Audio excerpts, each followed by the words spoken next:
as an archetype of the self, or the individualized self, as psychologist Carl Jung would say, Christ and the embodiment of an awakened human being connects us to a deeper layer within ourselves, that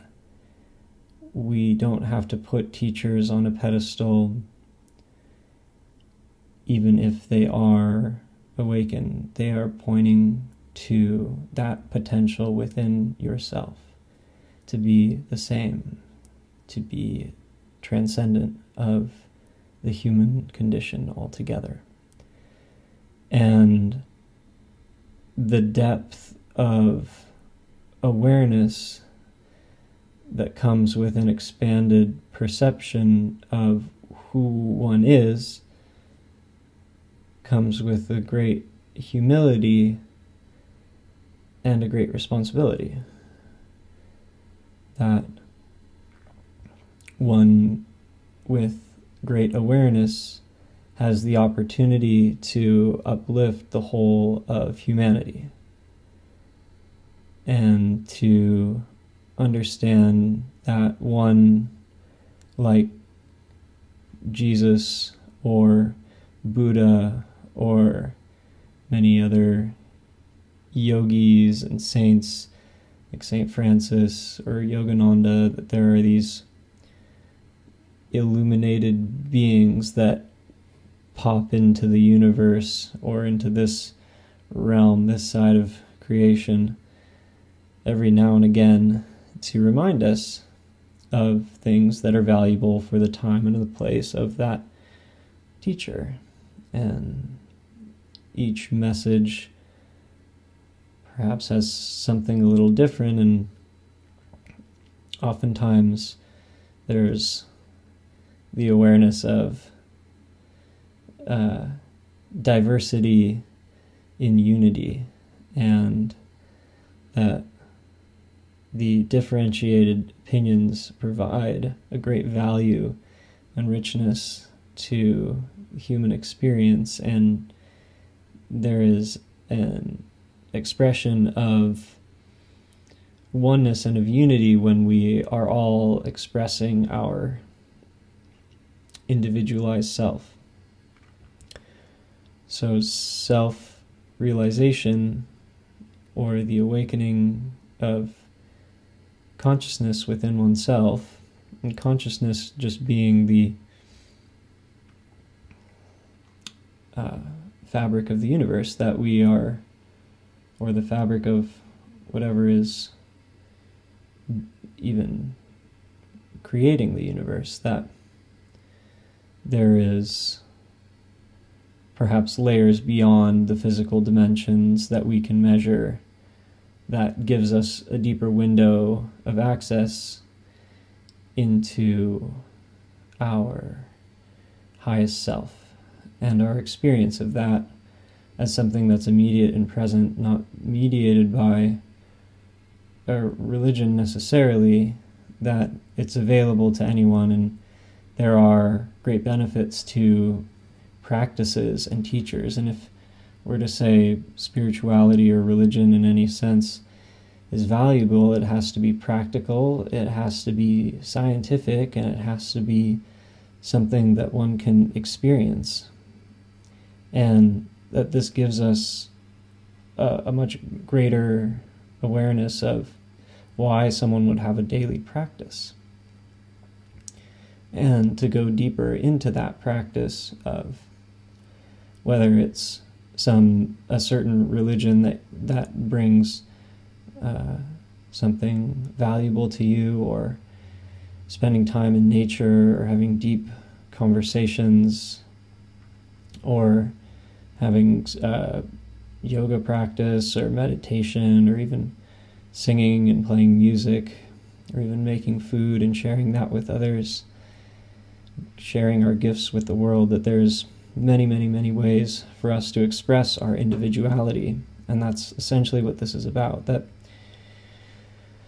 there's the service to the whole collective. And as we share our individuality, we are of service in that way to the collective, in the way that only we can be.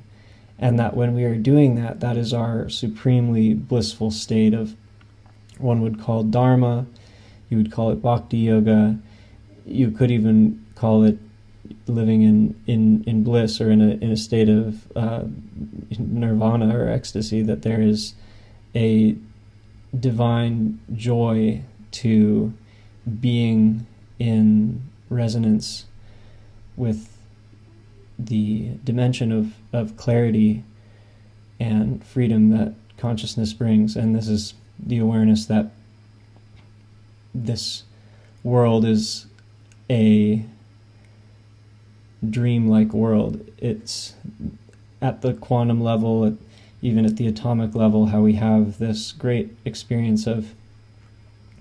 everything being a bit of smoke and mirrors in this world, that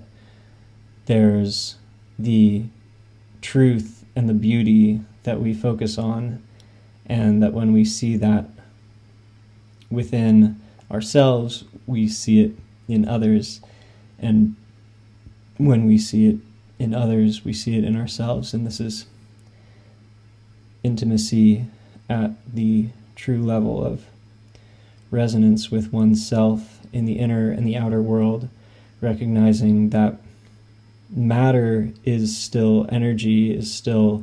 spirit, you may say, that the dimension of the human experience that one can't touch, that is what one may call consciousness or spirituality in some way, or even the psychological experience of humankind, that we have deepened our level of awareness to know that, especially through the use of language, we've been able to transcend in many ways beyond the physical domain into a realm of thought and self-awareness, and that the love and compassion is what has given rise to that experience. That we are heart-centered, social creatures to our core, that our heart is our guide, that when we let our heart guide our head, and the logic of the head inform the heart, and when we listen to the left side of the brain analyze things, and the right side of the brain relax and surrender and create possibility through imagination, that we have this awareness of our potential at the level of the nervous system, and of connecting deep within the spine, and the experience of stillness as giving oneself over to a blissful experience. That is freeing oneself from the awareness of the body. And that when we experience that state of stillness, we let go of the awareness of the physical dimension of our consciousness, and this is the material plane of reality, that the immaterial experiential or consciousness serves as a fabric for. So turning into that eternal plane, the mother, the womb of creation, we find that space to be humbled in that presence. The infinite, divine, unconditional love.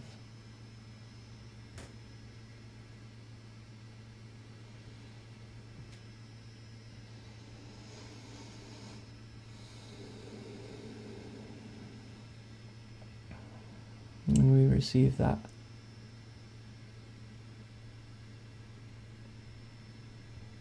give it back. Becoming a fountain of love, infinitely giving and receiving.